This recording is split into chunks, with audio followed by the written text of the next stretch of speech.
안녕하세요. 결혼한 지 1년 만에 시댁하고 연을 끊게 된 30대 여성입니다. 그나마 남편은 제 편이라서 일단 이혼은 면했지만 그래도 여전히 속에서 우라가 치밀어 오르는 걸 견딜 수가 없네요. 친정 부모님도 살면서 이런 경우는 처음 보신다며 기가 막힌다고 이게 사기 결혼이 아니면 뭐가 사기 결혼이냐며 분을 삭히지 못하고 계시고요. 정말 남편만 아니면 고소라도 하고 싶은 심정입니다. 남편하고는 제 나이 31, 남편 나이 33의 지인의 소개로 만났습니다. 당시 저는 하나둘씩 결혼하고 출산하는 친구들을 보면서 조금씩 조바심을 느끼고 있었고, 남편은 시부모님께서 언제 결혼해서 자리 잡고 아버님 회사를 물려받을 거냐며 시쳇말로 하도 쪼아대셔서 나온 자리라고 했었죠. 아무튼 서로 사정이 어떻건 간에 만남 자체가 나쁘진 않았어요. 특히나 다른 건 몰라도 영화 이야기가 나왔을 땐 서로 시간 가는 줄 모르고 대화를 나눴을 정도니까요. 그리고 저희는 영화를 핑계로 누가 먼저랄 것 없이 다음 약속을 잡고 또 잡고 그렇게 만남을 이어가다가 자연스레 연인 사이로까지 발전할 수 있었습니다. 남편과 결혼 이야기가 나온 건 그렇게 사귀기 시작하고 꼬박 2년이 지났을 때였어요. 사실 남편과 만나기 시작하고 얼마 되지 않았을 무렵 아버님께서 뇌졸중으로 쓰러지셨는데 이후로 회복이 더뎌 온 가족이 많이 힘들어한다는 건 알고 있었거든요. 그러다 아버님께서 치매 증상까지 보이기 시작하신 이후로는 남편이 하루라도 빨리 결혼식을 올렸으면 하는 눈치였습니다.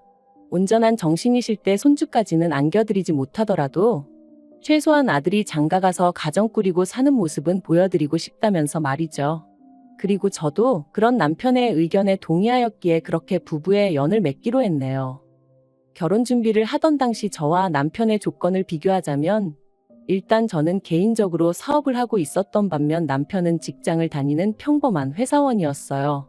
그리고 그마저도 저는 대학을 졸업하자마자 사업을 시작한 반면 남편은 공무원 시험 공부만 4년 가까이 하다가 직장에 들어갔기에 실질적으로 돈을 벌기 시작한 건 3년 남짓밖에 되지 않았죠.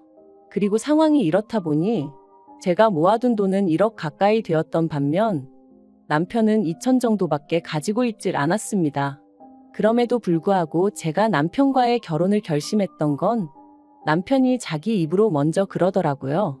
결혼하고 나면 아버님께서 당신이 하시던 사업을 남편에게 물려주기로 하셨고 또 시부모님이 땅을 좀 가지고 계신데 그것도 남편에게 주신다 하셨다고요. 그래서 속물처럼 들릴지 모르겠지만 결혼해도 괜찮겠다는 생각이 들었습니다. 게다가 상견례 자리에서 어머님이 먼저 이런 말씀을 꺼내셨어요. 아들 장가 보내려고 모아둔 돈도 있고 없는 집안 아니니 걱정 안 해도 된다. 얼마나 당당하고 자신만만하게 말씀하시던지 친정부모님도 그땐 더 뭐 따지고 자시고 할 것도 없겠다 싶으셨대요. 시댁에서 이래저래 돈이 있다고 하니 저는 남편에게 1억씩 준비해서 집을 하자 했습니다. 저는 제가 모아둔 돈이 있었고 상견례 이후로도 시부모님은 남편을 통해서 몇 번이나 필요한 만큼 지원해 주실 수 있다는 식으로 말씀하셨기에 1억 정도는 크게 무리되지 않을 거라고 생각했어요. 그리고 남편도 흔쾌히 알겠다고 그렇게 전하겠다고 했는데 며칠 뒤 뜻밖의 이야기를 꺼냈습니다. 시부모님께서 집을 아예 사주고 싶어 하신다고요. 처음에 딱 그 이야기를 들었을 땐 놀라움과 기쁨 그리고 당황스러움이 동시에 느껴졌어요. 요새는 남자 쪽에서 집을 해오는 경우가 거의 없다 들었고 저도 애시당초 그런 기대가 없었으니까요. 그리고 또 한편으로는 지나친 기우인가 싶기도 했지만 해주시는 것만큼 바라시는 게 많으시면 어쩌나 하는 걱정도 되었죠. 그래서 친정부모님과 상의 끝에 마음만 감사히 받기로 하고 집은 처음에 얘기했던 대로 반반씩 부담했으면 싶었어요. 그래서 이 뜻을 남편을 통해 다시 시부모님께 전했고요. 그런데 얼마 후 어머님이 따로 한번 만나자며 연락을 해오셨습니다. 회사 앞으로 오신다는 걸 그건 경우가 아닌 것 같아 남편과 함께 시댁에 갔죠. 어머님께서는 저를 보시고는 잘했다 하시더니 해준다고 하면 감사합니다 하고 받으면 되지 왜 그렇게 싫다고 난리냐며 웃으셨어요. 그리고는 여자는 원래 빈몸으로 시집와도 욕하는 사람 하나 없다며 그냥 빈몸으로 오면 된다.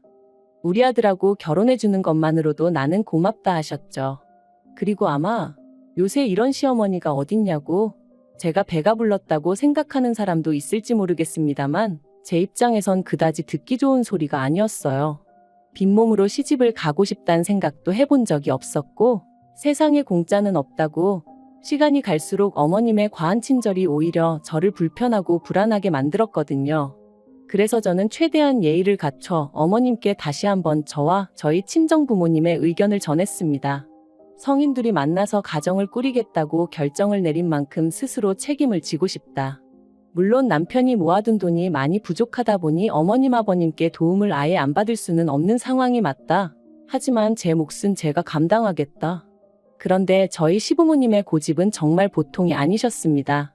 어머님께선 제 손을 꼭 붙드시곤 제가 고생해서 벌었다는 그 돈은 잘 가지고 있고 시부모인 우리 볼낯이 없어서 그러는 거라면 혼수나 좀 신경 써서 해오라고. 그러면서 여자가 결혼을 하더라도 자기 돈 얼마는 쥐고 있어야 서럽지 않은 법이라며 남편한테 너무 시시콜콜 다 말해주지 말라시대요. 그리고 저는 이 이야기를 들었을 때 제가 정말 행운아인 줄 알았습니다. 마음 넓고 며느리를 정말 딸같이 생각해 주시는 어머님을 만났다고. 저는 정말이지 어리석게도 어머님이 진심으로 저를 생각해 주시는 줄 알았다니까요. 그렇게 결국 시부모님이 1억 7천짜리 아파트를 하나 사주셨는데 명의는 당연히 남편 명의였습니다. 그리고 여기까지도 저는 어떤 불만 같은 것도 없었어요. 하지만 이후의 일들로 저는 조금씩 이게 맞나 하는 의구심을 갖게 되었습니다. 원래 제가 신혼집으로 들어가고 싶었던 집은 비록 신축 아파트는 아니었어도 방 3개, 화장실 2개는 되는 그런 아파트였어요. 그리고 그런 아파트는 서울이 아니라고 해도 2억으론 부족했기에 저희 2사람 돈의 대출을 받아 보탤 계획이었죠. 하지만 시부모님께서는 당신들이 사주는 집이라는 이유로 제 의견은 크게 개의치 않으셨고 결국 시댁에서 멀지 않은 곳에 위치한 빌라를 사주셨습니다. 그리고 저에게는 혼수는 안 해도 된다며 대신 리모델링을 하는 게 어떻겠냐 하셔서 얼떨결에 그 빌라에 4천만 원이란 큰돈을 시쳇말로 쳐바르게 되었죠. 그런데 막상 리모델링을 마치고 나니 그래도 이제 좀 새집 같은데 냉장고나 세탁기 같은 건 남들 보는 눈도 있으니 좋은 걸로 했으면 좋겠다 하셨고 그래서 또 울며 겨자 먹기로 1,000만 원 가까운 목돈을 쓰게 되었습니다. 참고로 원래는 제가 자취하면서 쓰던 냉장고랑 세탁기도 사이즈가 작은 것도 아니고 그렇게 오래된 것도 아니다 보니 그냥 계속 쓰려고 했었거든요. 그리고 말이 나왔으니 말이지만 1,000만 원 가까웠던 결혼식 비용도 제가 부담했어요. 집을 해주신다니까. 정말이지 지금 생각해보면 집 같지도 않은 거 하나, 그것도 공동명의로 받은 것도 아닌데 뭐가 그렇게 감사할 일이라고 이래저래 돈을 뜯겼는지 저도 모르겠습니다. 하지만 더 큰 문제는 결혼하고 3달쯤 지나서부터 불거져 나오기 시작했어요. 아버님의 건강 문제로 남편이 원래 계획보다 조금 더 일찍 아버님 사업을 물려받게 되었거든요. 회사는 당연히 관둬야 했고요. 그런데 아버님이 하시던 사업이 무엇이라고 제가 여기다 밝히긴 어렵지만 직장인들이 월급 받듯이 매달 수익이 정산되는 구조가 아닌 거예요. 게다가 문제는 그뿐만이 아니었죠. 시부모님께선 당장 남편이 저한테 1원 한 푼 가져다 주지 못하고 있다는 사실을 뻔히 알고 계셨음에도 불구하고 매달 생활비와 용돈을 명목으로 100만 원씩 보내줄 것을 요구하셨거든요. 그리고 그 이유가 이게 다 당신들이 저희 집 사주느라 이렇게 된 거 아니냐며 그 소리를 듣는데 말 그대로 속이 터지더라고요. 누가 사달라고 한 것도 아닌데 먼저 돈이 있는 집이네 어쩌네 하시며 꾸역꾸역 사주겠다 하시고는 사주셔놓고 그 뒤 후폭풍은 우리더러 감당하라 하시니 아니 이것도 말이 좋아 우리더러지. 솔직히 당시 제 심정은 시부모님이 싼 똥 저 혼자 치우고 있는 기분이었어요. 저 혼자 멋빠지게 벌어서 그 돈으로 시부모님 뒷바라지하고 생활비 쓰고 말 그대로 나날이 한숨만 늘어갔네요. 그래도 제가 참고 견딜 수 있었던 건 보통 10월이면 그의 수익이 정산된다 했고 그러면 숨통이 좀 트이겠구나 싶었기 때문이에요. 그리고 다행히 지난 10월 남편 말대로 거래처로부터 정산이 되었어요. 저는 남편에게 지난 1년 동안 정말 고생 많았다고 수고했다 했죠. 여담이지만 아버님이 사업장을 물려주시긴 했어도 편찮으신 이후로는 관리가 제대로 되지 않아 거래처도 많이 떨어져 나가 있었고 그 외에도 여러 가지 정리되지 않은 것들이 많아서 남편이 야근은 물론이고 주말에도 걸핏하면 사업장에 나가봐야 했었습니다. 신혼이지만 남들이 생각하는 그런 신혼을 보내지 못했다고 해야 할까요? 아무튼 그래서 정말 감개무량했는데 바로 다음날 어머님께 연락이 왔습니다. 정산된 수익을 전부 다 당신 통장으로 보내라고요. 황당하고 어이없고 기도 안 차서 도대체 그 이유가 뭐냐고 여쭈었습니다. 지난 1년 동안 남편이 열심히 번 돈이고 이제 저희도 그동안 마이너스 나고 했던 부분들을 메꿔야 하는데 왜 어머님께 돈을 보내드려야 하느냐고요. 그랬더니 어머님이 그 사업장을 남편에게 물려줬다고 해서 모든 권리를 넘긴 것은 아니랍니다. 일을 제대로 배우라는 뜻으로 사업장을 넘겨준 거지. 아직 어머님이나 아버님이 보시기엔 남편이 일을 배우려면 한참 멀었다면서 돈 관리도 당분간은 어머님이 해주실 거니 저더러 아무 신경 쓰지 말고 걱정도 하지 말랍니다. 그리고는 덧붙이시기를 제가 돈도 잘 버는데 왜 돈이 마이너스가 났냐면서 용돈 좀 줄 거냐고 그러시대요. 용돈이라니 다시 한번 황당해서 말이 안 나왔습니다. 사업장을 물려받을 땐 분명히 어머님 아버님 두 분 다 남편을 전적으로 믿고 맡기시겠다며 상위 10% 안에 들 수 있게끔 키워봐라 어째라 그러셔놓고 이제 와서 용돈을 받으면서 일을 하라니 어떤 며느리가 수긍할 수 있었겠어요. 그래서 결국 더는 참을 수가 없던 제가 어머님께 말했습니다. 정식으로 물려받은 사업이고 그래서 남편도 이제 자기 몫이다 생각해서 발바닥에 불이 나게 동서남북을 뛰어다녔다. 그런데 이제 와서 용돈이라니. 남편은 저와 이룬 가정의 가장이고 저는 그런 남편이 가장 노릇을 제대로 해주길 바란다. 마마보이도 아니고 어머님 말씀대로 좌지우지 되는 꼴은 전 죽어도 못 본다. 저도 한번 말이 나가기 시작하니까 그간 속에 맺혔던 말들이 줄줄이 나가대요. 여담이지만 솔직히 지난 1년 동안 어머님 때문에 저도 나름대로 마음고생이 심했습니다. 결혼할 때 분명히 저는 제 사업을 하는 사람이고 그렇다 보니 남편 일정과는 별개로 저 또한 바쁜 하루하루를 보낸다는 걸 몇 번이나 말씀드렸었는데 막상 식을 올리고 나니까 이후로는 걸핏하면 그래도 남편이 출근할 때 아내가 따뜻한 아침 밥상 정도는 차려줄 수 있어야 된다거나 한 번은 더러워진 남편의 구두 앞 코를 보시고는 저더러 이런 건 네가 그때그때 닦아놔야지. 안 그러면 남들이 남편이 지 마누라한테 제대로 대접도 못 받고 산다고 너 게으르단 소리 듣는다고 그런 말씀을 하시기도 하셨죠. 그뿐인가요? 말이 나와서 말이지만 저 시집 올 때 앞서 말씀드린 대로 몇 천만 원이란 돈을 어머님 때문에 얼렁뚱땅 써버렸어요. 그런데도 친척들이나 지인분들 앞에서 아무렇지도 않게 우리 며느리는 몸만 왔다. 내가 그러라 했다. 우리 며느리는 땡 잡은 거다. 그런 말씀을 하셨는데 솔직히 얼마나 기분이 상했는지 모릅니다. 그렇다고 그럴 때마다 제가 왜 빈몸으로 왔냐고 리모델링도 하고 혼수도 하고 할 거다 했다고 정정을 할 수도 없는 노릇이고 그래도 그럼에도 불구하고 남편 하나 믿고 어머님 말씀은 그러려니 하며 버텨왔는데 이젠 뭐 용돈 받아 생활하라니 미치고 팔짝 뛸 노릇이었죠. 그런데 어머님께선 이런 제 속마음을 아시는 건지 모르시는 건지 계속해서 하시는 말씀이 당신이 집도 해줬고 사업장도 물려줬는데 그리고 나중엔 땅도 줄 건데 돈도 당신이 잘 관리해서 목돈 만들어 줄 건데 뭐가 그렇게 이해가 안 되냐면서 그리고는 너 시집 오기 전에 모아둔 돈이 1억인가 있었다면서 그걸 다 썼냐고 그건 아닐 거 아니냐면서 일단 그 돈으로 생활비하고 그러면 되는 거 아니냐입니다.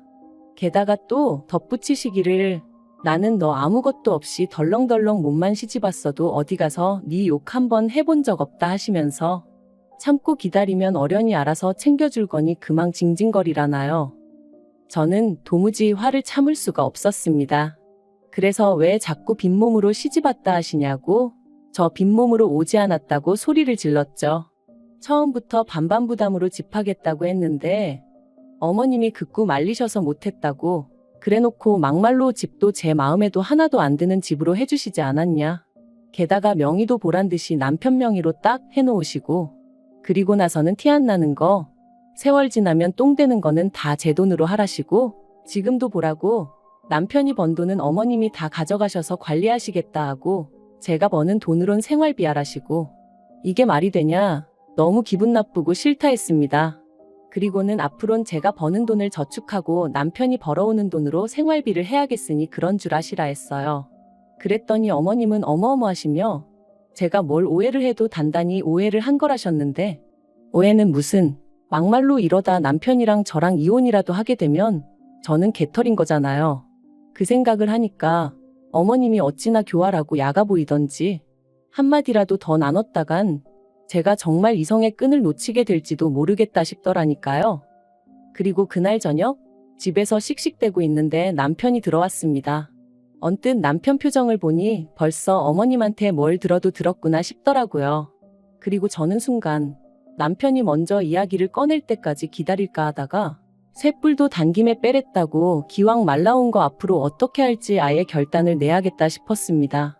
그래서 남편더러 앉아보라 하니까 남편도 멈칫하더니 이내 그래 얘기 좀 하자며 자리에 앉더라고요. 저는 남편에게 단도직입적으로 말했습니다. 당신이 만약에 들어온 수익을 전부 어머님한테 보내드린다면 나는 당신하고 더는 같이 살 자신이 없다. 까놓고 말해서 당신이 무슨 머슴도 아니고 일은 혼자서 죽어라 다 하고 왜 그 돈을 어머님한테 드려야 하는지 모르겠다. 게다가 이제껏 생활비니 뭐니 받아가신 건 뭐고 그러면 당신은 용돈 받아가며 일하고 나는 나대로 돈 벌어서 또 생활비도 드려야 된다는 이야기인데 이게 말이 되는 소린가? 지나가는 사람들 붙잡고 물어보라고 그랬죠. 그러자 남편이 제 눈치를 살피더니 자기도 지금 저만큼이나 어이없고 화도 나고 그렇답니다. 그러면서 자기가 어떻게 했으면 좋겠냐고 하대요. 어머님은 계속해서 마누라 말은 들을 거 없고 당신 말만 들으면 된다고 내가 땅도 줄 거고 막말로 시부모님 두 분 다 돌아가시면 재산이 어디 가겠냐고 다 저희 몫인데 뭐가 마음에 안 들어서 제가 그 난리인지 모르겠다 하셨다나요. 저는 남편에게 나는 당신이 정신적으로든 경제적으로든 부모님으로부터 완벽히 독립한 건강한 성인 남성이길 바란다 했습니다. 그래야 나도 당신을 전적으로 믿고 아이도 낳고 우리의 가정을 꾸릴 수 있지 않겠냐고요. 그리고 이렇게까지 이야기했는데도 당신이 내 말을 이해를 못하겠거나 못 따라주겠다 하면 난 우리 사이에 미래가 없다고 생각한다고 이쯤에서 정리하는 게 낫겠다 했죠. 그랬더니 남편이 왜 이렇게 극단적이냐면서 자기는 저랑 못 헤어진다고 일단은 어머님과 거리를 더 보겠답니다. 돈도 안 보내드릴 거고 대신 어머님이랑 얘기해봐서 사업장도 안 받을 수 있으면 안 받고 직장을 구하는 편이 낫겠다 하대요. 그래서 그러라 했어요. 그리고 결국 지난주에 시부모님과 저희 부부가 만났습니다.